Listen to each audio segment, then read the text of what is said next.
Lavoie. Renaud, comment ça va?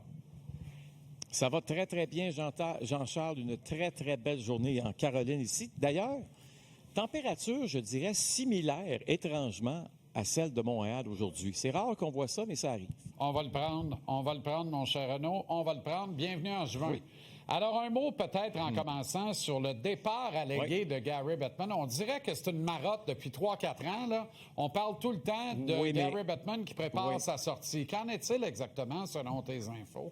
En fait, il travaille présentement justement sur un plan de remplacement. Et je pense que ce plan-là a plusieurs avenues, je te dirais.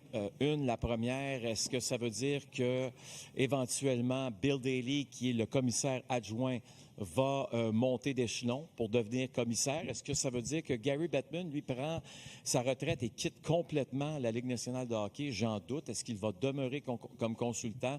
C'est une forte possibilité. Maintenant, est-ce que ça veut dire aussi que Bill Daley serait commissaire de la Ligue nationale pendant des années?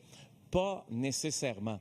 J'ai l'impression que du côté du bureau des gouverneurs de la Ligue nationale de hockey, on tenterait éventuellement de trouver un candidat idéal, probablement plus jeune, pour amener des idées fraîches. Pas parce qu'on n'aime pas Gary Bettman ou encore Bill Daley présentement, mais ce sont quand même des personnes là, qui, surtout dans le cas de Gary Bettman, 74 ans, là, c'est toute une carrière pour le commissaire de la Ligue nationale, mais à quelque part, il faut trouver justement un remplaçant. Puis est-ce que Bill Daley, lui, veut être le remplaçant à long terme aussi? Ça, c'est l'autre question qu'on se pose. Et je pense que le rôle de Bill Daley, ça va être de trouver justement quelqu'un qui va pouvoir éventuellement amener du sang neuf à la Ligue nationale de hockey. Bref, on parle ici de spéculation, hein, Jean-Charles, parce que dans le fond, Gary Bettman, lui, il répète, il dit la chose suivante. On y pense, mais on n'est pas rendu là. Donc, il n'y a pas de plan qui va être présenté sous peu là, au gouverneur de la Ligue nationale de hockey. Donc, on va voir évidemment comment les choses vont évoluer. Mais au moins, on comprend maintenant qu'à 74 ans, Gary Bettman réfléchit sérieusement à son départ. Merci pour les éclairages, Renaud. Excellente nouvelle pour les Abitibiens qui vont suivre cette finale avec intérêt ce soir. Retour au jeu de Jay Lauzon. Ah, ça, c'est une bonne nouvelle. Puis, écoute, cette blessure là, qu'il a subie, là, rappelle-toi dans le dernier match face à la formation de Utah, le Mammoth, il reçoit un tir dévié directement au visage. Et à partir de ce moment-là, bien malheureusement pour lui, il n'a pas été en mesure de jouer face aux Ducks d'Anaheim, n'a pas été en mesure de jouer non plus lors de la dernière ronde face à l'Avalanche du Colorado. Donc, si la série s'était prolongée, est-ce possible qu'on l'aurait revu? Peut-être.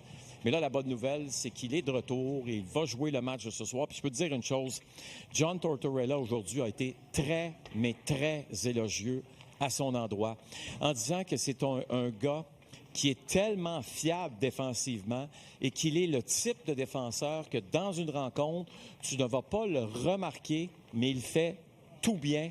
Et pour l'entraîneur-chef des Golden Knights, là, écoute, c'est un retour là, qui est bienvenu pour lui. Je suis tellement content d'entendre l'entraîneur-chef des Golden Knights parler de cette façon à l'endroit de Jérémy Lauzon, parce que c'est pleinement mérité, Jean-Charles. Bien, je comprends donc.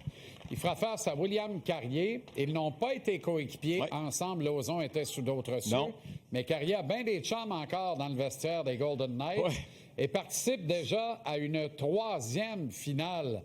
Ce Québécois qu'on aime beaucoup, Carrier, un joueur d'identité propre de 4e trio, Renaud. Oui. Écoute, 3e finale en 9 ans. 2 finales avec les Golden Knights, comme tu l'as si bien mentionné. Champion de la Coupe Stanley il y a 3 ans.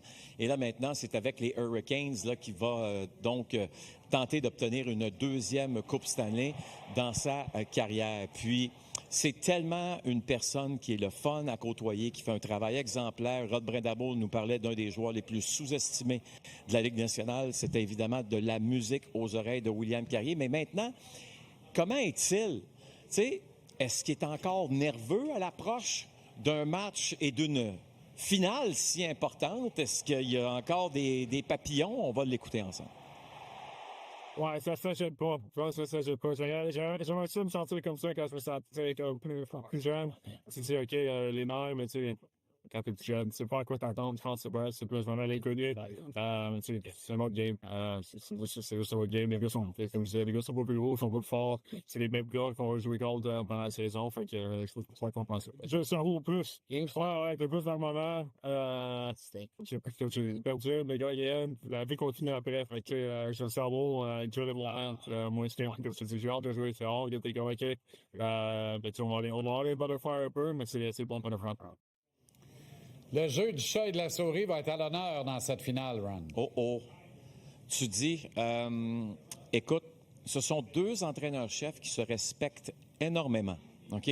J'ai parlé à John Tortorella qui m'a dit qu'il aurait adoré avoir un joueur comme Rod Brind'Amour dans sa formation. Mais pour revenir donc, lorsqu'il était entraîneur, évidemment, plus tôt dans sa carrière. Mais pour revenir à cette série-là, c'est tellement deux équipes qui se ressemblent. C'est difficile, Jean-Charles, d'arriver avec des conclusions là, claires, nettes et précises en disant cette équipe-là va gagner.